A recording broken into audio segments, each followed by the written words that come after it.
درود پاک کب کب کہاں کہاں اور کیسے کیسے کام آتا ہے۔ ایک بہت ہی خوبصورت واقعہ، بڑا ایمان افروز واقعہ ہے جو میں آپ کے سامنے پیش کرتا ہوں۔ ایک دوست نے اپنے ایک دوسرے دوست کو قرض دیا، اور جب اس نے قرض دیا تو وہ قرض ایک بڑی اماؤنٹ تھی، 3000 دینار۔ وہ ٹائم آ گیا جب اس ٹائم وہ قرض لینے کے لیے اپنے دوست کے پاس گیا کہ بھائی مجھے میرے پیسے واپس دو، تو اس نے کہا کہ پیسے تو نہیں ہے میرے پاس، میں کولیپس ہو گیا ہوں، بزنس اب میرا ختم ہو گیا ہے، میں تمہاری رقم نہیں دے سکتا۔ اس نے ایک اور ٹائم دے دیا اسے کہ ٹھیک ہے اب اتنے وقت دنوں کے بعد میں دے دوں گا۔ وہ ٹائم بھی گزر گیا، اور جب وہ ٹائم بھی گزر گیا تو اس کے بعد اس دوست نے کہا کہ اب تو پیسے دے دو بھائی، میرا ٹائم پورا ہو گیا ہے۔ پھر نہ دے سکا ٹائم۔ آخر کار معاملہ جو ہے وہ کورٹ میں چلا گیا، قاضی کے پاس چلا گیا۔ اب قاضی نے جس کو پیسے دینے تھے اس کو بلایا اور کہا کہ بھائی آپ کو اس کے پیسے دینے ہیں؟ کہتا ہے ہاں پیسے تو دینے ہیں۔ تو کہا پھر دیتے کیوں نہیں ہو؟ کہا پیسے ہیں ہی نہیں، کاروبار ہی ختم ہو گیا ہے، قرضہ تو لیا تھا، اب میرے پاس بچا ہی کچھ نہیں ہے۔ تو کہا اچھا اب یہ بتاؤ کہ کب دو گے، کیسے دو گے؟ اس نے کہا بس میرے پاس پیسے ہی نہیں ہیں۔ تو کہا اب تمہارے پاس 30 دن کا ٹائم ہے، 30 ڈیز میں یا تو اس کے پیسے لوٹا دو یا 30 دن کے بعد تمہیں قید کر دیا جائے گا۔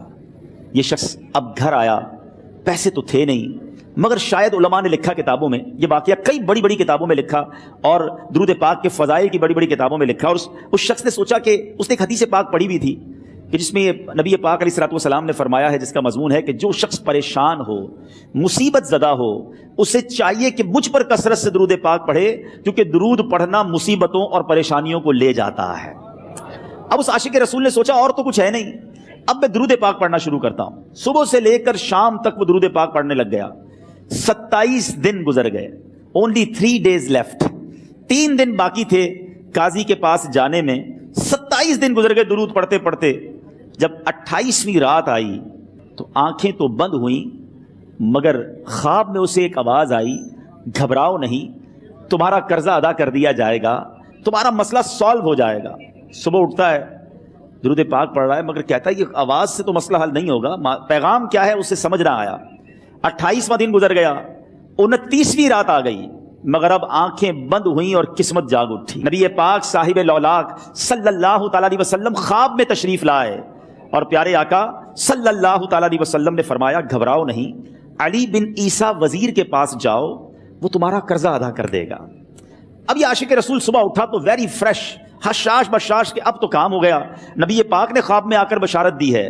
مگر پھر ذہن میں سوال آیا کہ علی بن عیسیٰ کے پاس جاؤں گا تو ثبوت کیا ہے، پروف کیا ہوگا؟ میں جا کر اس کو کہوں گا کہ میرا قرضہ دے دو تو ایسے تو قرضہ نہیں دے دینا، اور میں نے اس کو کہا کہ مجھے نبی پاک نے خواب میں کہا ہے، اور اس نے اگر مجھ سے کوئی نشانی مانگی تو میں نشانی کیا دوں گا؟ آخری دن تھا، 29واں دن تھا، وہ بھی درود پڑھتے پڑھتے گزر گیا۔ 30th نائٹ آ گئی، صبح وہ دن ہے جب عدالت میں جانا ہے۔ اب اس رات پھر نبی پاک علیہ الصلوۃ والسلام خواب میں تشریف لائے، اور آقا علیہ الصلوۃ والسلام نے فرمایا کہ علی بن عیسیٰ وزیر کے پاس جاؤ، وہ تمہارا قرض ادا کر دے گا۔ کہ حضور چلا تو جاؤں گا، لیکن اگر وزیر نے مجھ سے کوئی نشانی طلب کی تو میں کیا جواب دوں گا؟ پیارے آقا علیہ الصلوۃ والسلام نے کمال کا ارشاد فرمایا کہ علی بن عیسیٰ سے کہنا کہ تم روزانہ فجر کی نماز کے بعد 5000 بار درود پاک پڑھتے ہو، یہ راز فقط تم جانتے ہو اور تمہارا رب جانتا ہے۔ اب یہ جب صبح اٹھا تو ایک نشانی بھی مل چکی تھی۔ عدالت میں جانے سے پہلے وزیر کے دربار میں پہنچ گیا، اسے یہ ڈر تھا کہ آج پیسے نہ لوٹائے تو سزا ہو سکتی ہے۔ جب وزیر کے دربار میں پہنچا تو وزیر اپنے مشیروں کے ساتھ بیٹھا تھا۔ کہا مجھے آپ سے بات کرنی ہے۔ کہا بتاؤ کیا بات کرنی ہے؟ کہا میں ایک پیغام لایا ہوں آپ کے لیے۔ اچھا کس کا پیغام لائے ہو؟ کہا میں نبی پاک جناب محمد مصطفیٰ صلی اللہ تعالیٰ علیہ وسلم کا پیغام لایا ہوں۔ وہ عاشق رسول وزیر تھا، کہتا بتاؤ میرے آقا نے کیا پیغام دیا ہے؟ کہا حضور میں 3000 دینار کا مقروض ہوں، آج آخری دن ہے، اور میرے آقا نے مجھے بشارت دی ہے کہ آپ سے کہوں کہ آپ میرا قرض ادا کر دیجئے۔ علی بن عیسیٰ کہتا ہے کوئی ثبوت ہے آپ کے پاس؟ کوئی دلیل بھی ہے آپ کے پاس؟ میں کیسے مان لوں کہ آپ کو نبی پاک علیہ الصلوۃ والسلام نے بھیجا ہے؟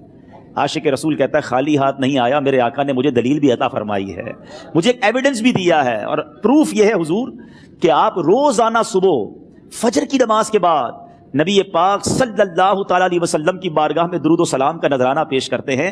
جب تک 5000 کا عدد پورا نہیں ہوتا آپ اس وقت تک کسی اور سے بات نہیں کرتے، اور اے وزیر صاحب یہ راز صرف آپ کو پتا ہے اور آپ کا رب جانتا ہے، اللہ اکبر. وہ وزیر تو جس کو کہے نا جھوم اٹھا, ایسا عاشق رسول وزیر تھا جو روزانہ صبح 5000 درود پڑھتا ہو. اس کی تو عید ہو گئی نا. وہ کہتا ہے مرحبا یا رسول اللہ, میرے آقا نے میرے درود قبول کر لیے, اس سے بڑھ کر میرے لیے سعادت کیا ہوگی. اب یہ وزیر اپنی سیٹ سے اٹھتا ہے, اپنے کمرے میں جاتا ہے, تھوڑی دیر بعد واپس آ کر اس عاشق رسول کے ہاتھ میں 3000 دینار رکھ کر کہتا ہے, حضور پہلے 3000 دینار تو نبی پاک کا حکم کی میں ادب سے بجا لاتا ہوں, میرے آقا نے جو حکم فرمایا یہ 3000 دینار آپ کو پیش کرتا ہوں. حضور ایک اور 3000 دینار لیجئے. میرے گھر آپ آئے, اتنی اچھی خبر سنائی, آپ نے قدم رنجا فرمایا, یہ 3000 اس کا نذرانہ ہے, اور ایسا کیجئے 3000 اور لیجئے, اس سے اپنے بچوں کے لیے کچھ چھوٹا موٹا کام شروع کیجئے اور ایک وعدہ کر کے جائیے, آج کے بعد زندگی میں آپ کو جب بھی کوئی کام پڑے میں آپ کا بھائی ہوں, مجھے یہ خدمت کا موقع دیجئے گا. اللہ اکبر. وہ مقروض جو ایک رات پہلے 3000 دینار کا مقروض تھا, ہو سکتا ہے اس کے بیک آف مائنڈ یہ بھی چل رہا ہو کہ اب شاید کل میں نے جیل میں جا کر, عدالت میں جا کر گرفتاری دے کر جیل میں جانا ہے, مگر اب 9000 دینار ہاتھ میں ہیں. عاشق رسول جھومتا ہوا, نبی پاک کی یاد میں گھومتا ہوا اب عدالت میں پہنچا. عدالت میں everybody expecting over there کہ آج اس نے آنا ہے اور آ کر کہنا یہی ہے کہ پیسے تو نہیں ہیں, گرفتار کر لو. مگر جا کر اس عاشق رسول نے 3000 دینار جج صاحب کے ہاتھ میں رکھ دیے. قاضی کہتا ہے پہلے تو یہ بتاؤ پیسے آئے کدھر سے, تم تو کہتے تھے غریب ہوں, تم تو کہتے تھے کاروبار نہیں ہے, ایک مہینے میں اتنی بڑی رقم کا انتظام کیسے ہو گیا. سبحان اللہ. اس عاشق رسول نے گویا زبان حال سے یہ کہا ہوگا کہ یہ تو کرم ہے ان کا, ورنہ مجھ میں تو ایسی بات نہیں, اتنا دیا سرکار نے مجھ کو, اتنی میری اوقات نہیں. اس نے وہ پورا واقعہ بھری عدالت میں سنا دیا.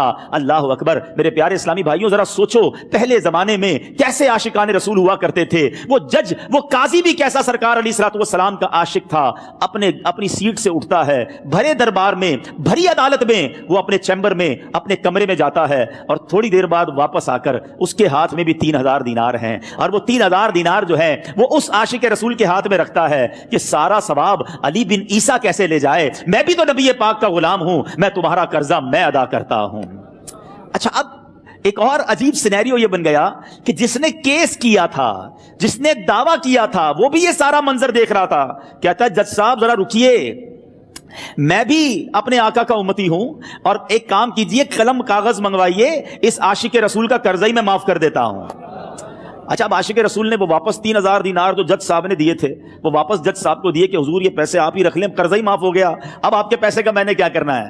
جج صاحب کہتے ہیں جو پیسے نبی پاک کے نام پر نکالے ہیں اب مجھے واپس نہیں چاہیے, یہ بھی تم اپنے ساتھ لے جاؤ. اللہ اکبر. میرے میٹھے اسلامی بھائیوں, وہ عاشق رسول ایک رات پہلے 3000 دینار کا مقروض ہے, اب 12000 دینار لے کر گھر کو واپس جا رہا ہے.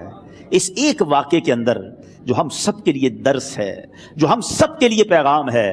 شاعر لکھتے ہیں نا, دکھوں نے تم کو جو گھیرا ہو تو درود پڑھو, دکھوں نے تم کو جو گھیرا ہو تو درود پڑھو, جو حاضری کی تمنا ہو تو درود پڑھو. آج ہم بہت ساری پرابلمز میں ہوتے ہیں. یہاں بھی ہو سکتا ہے میرا کوئی بھائی بیمار بیٹھا ہو, کوئی قرضے میں ڈوب گیا ہو, کسی کا کوئی بزنس پرابلم چل رہا ہو, کوئی فیملی ایشو میں ڈسٹرب ہو, آپ کسی بھی پرابلم میں ہیں, خدا کی قسم درود پاک ایسا وظیفہ ہے. لوگ بہت سارے وظائف پوچھتے رہتے ہیں, بہت سارے جناب وظائف کے بارے میں معلومات کرتے رہتے ہیں. سچی بات یہ ہے ہر درد کی دوا ہے صلی علی محمد, ہر درد کی دوا ہے صلی علی محمد, تعویذ ہر بلا ہے صلی علی محمد. تو خدا را اپنی زندگی میں درود پاک کو شامل کر لیجئے, اور آپ بلیو کریں جب آپ نے کثرت سے درود پاک پڑھنے شروع کر دیے, آپ اپنی آنکھوں سے دیکھیں گے آپ کے پرابلم دور ہو رہے ہیں, آپ کی صحت اچھی ہو رہی ہے, آپ کے قرضے اترنے شروع ہو گئے ہیں, روزگار میں آپ کے برکت ہونا شروع ہو جائے گی, آپ کے چہرے پہ نور آنا شروع ہو جائے گا, آپ کی زبان میں اثر آنا شروع ہو جائے گا.